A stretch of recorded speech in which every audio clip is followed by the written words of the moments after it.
Hi, my viewers, welcome back to my channel. This is episode 4 of relationship series.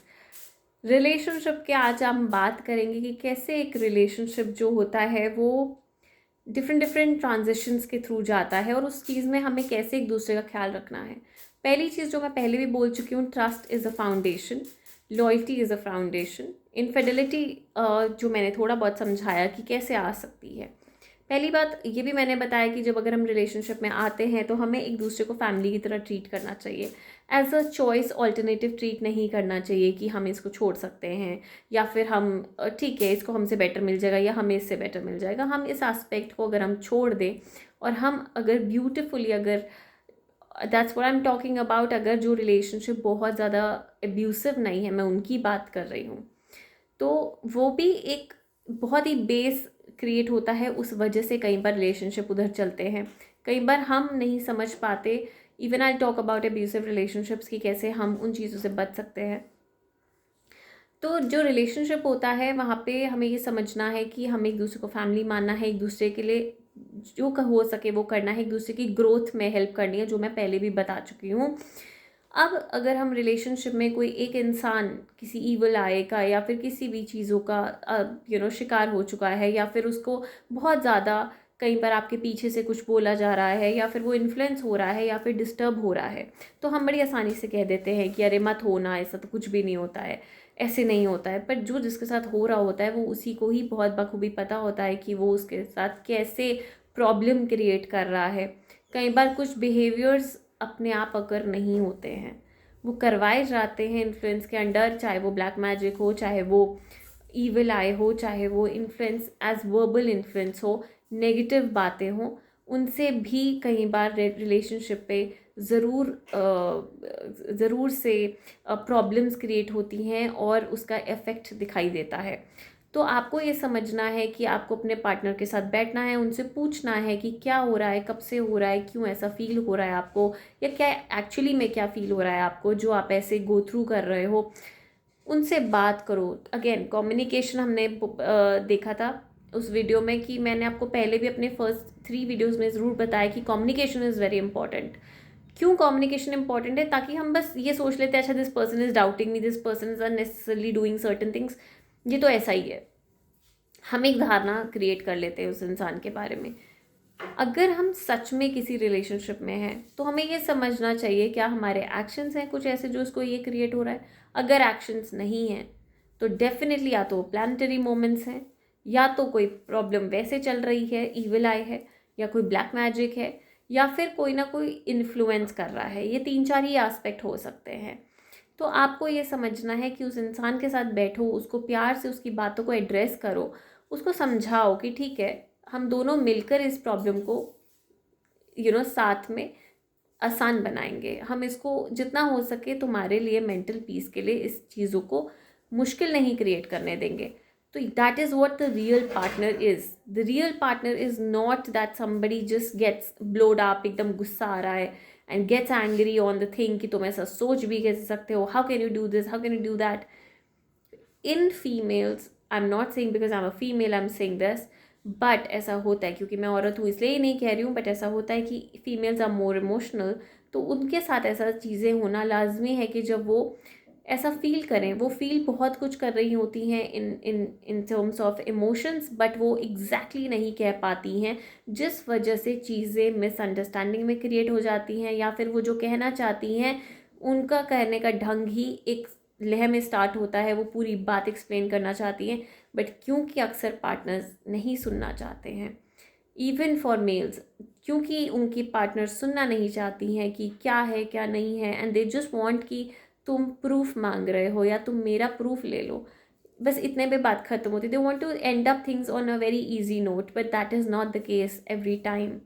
It's a very serious matter in a relationship कि हमें, it's not about giving proofs, it's about addressing and acknowledging what that person is actually feeling.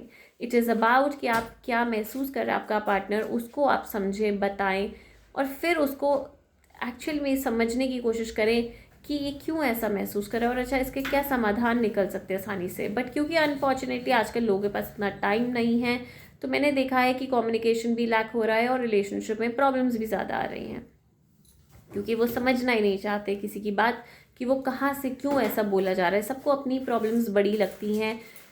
अगर हम अपनी problems, ठीक है सबकी problems बड़ी होती हैं, बट अगर हम अपनी प्रॉब्लम भी शेयर करें, उनकी भी प्रॉब्लम्स का समाधान दें, तो मिलकर ये चीज़ें बहुत बढ़िया हो सकती हैं। क्योंकि ऐसा ज़रूरी नहीं है कि अगर मैं परेशान हूँ तो मेरे पार्टनर के पास उसका समाधान नहीं होगा, क्योंकि वो किसी और बात से परेशान हो सकता है, तो हो सकता है उसके पास मेरी बात का समाधान हो और उसके पास जो परेशानी है उसका समाधान मेरे पास हो। तो ये चीज़ें होना आम बात है रिलेशनशिप में। अगर आप दोनों एक दूसरे के लिए खड़े रहें, पार्टनरशिप यही होती है, टू अंडरस्टैंड ईच अदर, एक दूसरे को समझना, एक दूसरे को एड्रेस करना, एक दूसरे के प्रॉब्लम्स और एक दूसरे को बेस्ट सोल्यूशन निकाल के देना। अगर सोल्यूशन नहीं भी निकलता है, डजंट मैटर, बट एक दूसरे के साथ बने रहना इज़ समथिंग दैट, अगर आप एक के साथ खड़े भी हो और उसको एक सपोर्ट सिस्टम बन रहे हो, that is also the biggest thing. But एक गुस्सा हो जाना, एक चीज़ों को इग्नोर कर देना, या फिर उस चीज़ों को ये समझना कि ये तो हम पे लालचन लगा रहा है या हम पे डाउट कर रहा है, हम पे ऐसा कर रहा है, तो ये चीज़ों को अगर हम थोड़ा सा अगर हम साइड रख कर ये समझें कि जो सामने वाला इंसान है वो कैसा महसूस कर रहा है, उसके फीलिंग्स क्या हैं, उसको क्या क्या इश्यूज़ क्रिएट हो रहे हैं, वो क्यों उस डाउट फैक्टर में आ रहा है, वो क्यों ऐसा कर रहा है, अगर हम उसको एड्रेस करने की कोशिश करें तो वो बेहतर रहेगा कि वो जो आने वाली फ़ाइट्स हैं, या फिर आजकल डिवोर्सेस बहुत ज़्यादा हो रहे हैं या फिर बहुत सेपरेशंस हो रहे हैं, लोग लिव इन रिलेशनशिप में रहकर भी अकेले हो जाते हैं, तो वो चीज़ों से आप बच पाएंगे और एक अच्छा रिलेशनशिप, हेल्दी रिलेशनशिप आप अपनी ज़िंदगी में लेके आ पाएंगे। एंड येस, ये भी सच है कि कुछ, मैं स्पिरिचुअल एंगल से बोलूँगी, कुछ कर्मास हमें यहीं पर ही देखने होते हैं, कुछ पैटर्न्स हमारी लाइफ के ऐसे होते हैं जो हमें खुद को भी वॉच करना होता है। हमें ये समझना है कि हम किसी ना किसी के पास्ट रिलेशनशिप्स अगर हैं या फिर नहीं भी हैं, तो अगर आपके बिहेवियर्स हैं उनको ज़रूर नोट करें कि आप एक लगातार ऐसा बिहेवियर कौन सा क्रिएट होता है जिस वजह से सभी को परेशानी होती है आपके साथ जेल अप करने में, आपको अंडरस्टैंड करने में। तो उस बिहेवियर पे धीरे धीरे काम करना स्टार्ट करें। जो भी लोग प्लैनेट्स में बिलीव करते हैं, तो मैं उनसे ये भी कह दूँ कि प्लैनेट्स कभी किसी का बुरा नहीं चाहते हैं। हाँ, उनका इम्पैक्ट ज़रूर होता है, उनके उनके अफेक्ट्स बहुत होते हैं, नेगेटिव एंड पॉजिटिव, पर एट द सेम टाइम अगर जिनके नेगेटिव अफेक्ट्स हैं उनको पॉजिटिव करने के लिए अगर आप प्लैनेट के अकॉर्डिंग चलेंगे तो आप बेहतर रहेगा। जैसे अगर मैं ये कहूँ कि किसी की चंद्रमा की दशा चल रही है तो डेफिनेटली मूड स्विंग्स बहुत ज़्यादा रहेंगे, दिमाग बहुत ज़्यादा कंफ्यूज रहेगा, ओवर थिंकिंग बहुत ज़्यादा रहेगी, एंग्जाइटी बहुत ज़्यादा रह सकती है, डाउट्स रह सकते हैं, बहुत कुछ हो सकता है जितना भी मून एनर्जी से कनेक्टेड होता है। कभी सही रहेंगे, कभी बहुत फुलफिल्ड महसूस करेंगे, कभी नहीं करेंगे। Just an example I am giving you. तो उस केस में क्या हो सकता है, आपको मून की एनर्जी के साथ चलना है, that means you have to control, have a calm and composed inside, the environment inside you, by just doing meditation, by just drinking enough water, by maintaining your own health।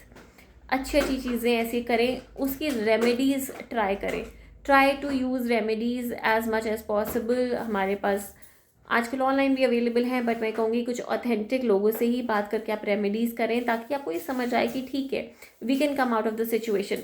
Never try to blame कि ये मेरे साथ इसलिए हो रहा है क्योंकि ये दशा चल रही है, मेरे साथ इसलिए हो रहा है क्योंकि ये चीज़ हो गई। ब्लेम करने से बेहतर है आपको ये समझना है कि ये सिचुएशन आई है, ये सिचुएशन भी आपको कुछ सिखाने आई है। जैसे कहीं बहुत तेज़ बाढ़ आ जाती है तो उन लोगों को ये सिखाते हैं कि अब भी आपको एक्सपीरियंस नहीं था, पर अब आ गया है, ये सिचुएशन क्रिएट हो गई है, अब आपको सर्वाइवल मोड ऑन करना पड़ेगा, देखना पड़ेगा what are the best options and best techniques for you, what are the remedies, right. You can't cry over the problem, but you have to find out the remedies. Similarly, and protect your family and yourself. Similarly, it goes with the life situations in life. That is not less than any hazard. तो जो भी हमारे साथ होता है वो किसी कम जिंदगी, कम तूफान से कम नहीं होता है। कई बार वो उसका ही उतना ही इम्पैक्ट होता है जैसे एक आम तौर पे जैसे तूफानों का होता है कि पेड़ टूट जाना, ये सब हो जाना, लाइट चली जाना, उतना ही डार्क भी होता है कईयों की लाइफ में।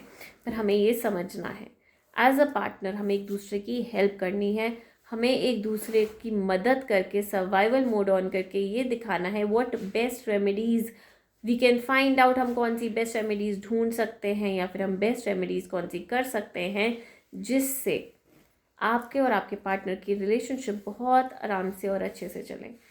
ठीक है, अगर हम एक ही पर्पस ये सोचे कि नहीं डिवोर्स हो सकता है, ये हो सकता है, तो उस चीज़ से कोई भी पॉजिटिव इफ़ेक्ट नहीं आएगा।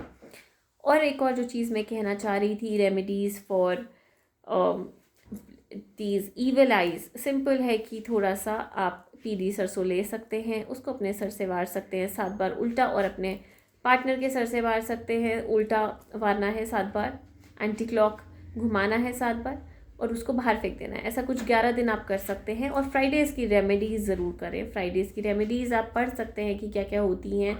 दही से नहाना, और अपने आप को हमेशा क्लेंज रखना, हाइजीनिक रखना, और अपने एनवायरनमेंट को भी हाइजीनिक रखना। Thank you so very much, stay tuned. आप मेरी वीडियोस को प्लीज़ ज़्यादा से ज़्यादा लाइक करें, सब्सक्राइब करें, शेयर करें, ताकि मैं ऐसे वीडियोस लाती रहूँ। नेक्स्ट एपिसोड भी लेके आऊँगी जो रिलेशनशिप के बारे में आपको बहुत इंसाइट देगा, ताकि आप अपने पार्टनर्स के साथ बेहतर ज़िंदगी जी सकें। Thank you.